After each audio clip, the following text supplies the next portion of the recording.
Next up is understanding the box model. This is a way to look at every single component, or how every single component is defined in terms of space on the screen. There is a really good visualizer that I like to look at, the box model. You just go onto literally any single page, you go onto Google and you just look at these images, it will show this.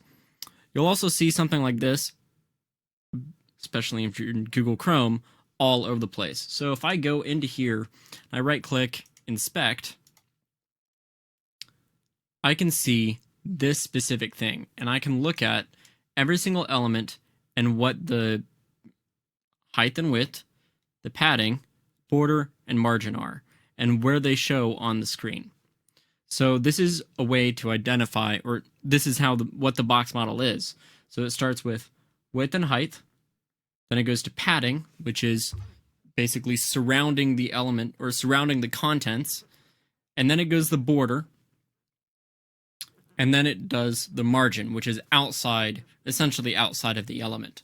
Okay, so the element is, well, I'd say the content is this height and width, then you surround it with some padding, and then you have a border. That's really the element. And then margin gets a little bit more complicated in terms of like how it interacts with other elements.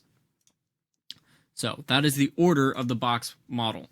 And as you can see here, yep, you have the content, padding, border, margin. And as you can see, this is in like a little dotted line that isn't colored the same way.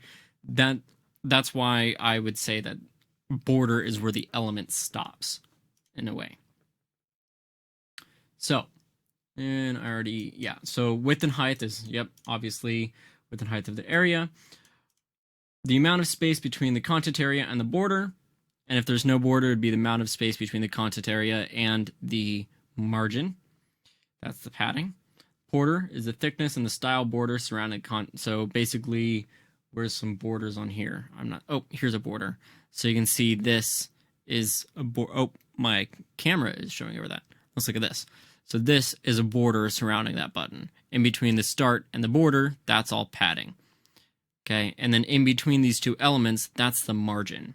Okay, the amount of space between the border and the outside edge of the element, which really is, yeah, could be another element and stuff like that. All right.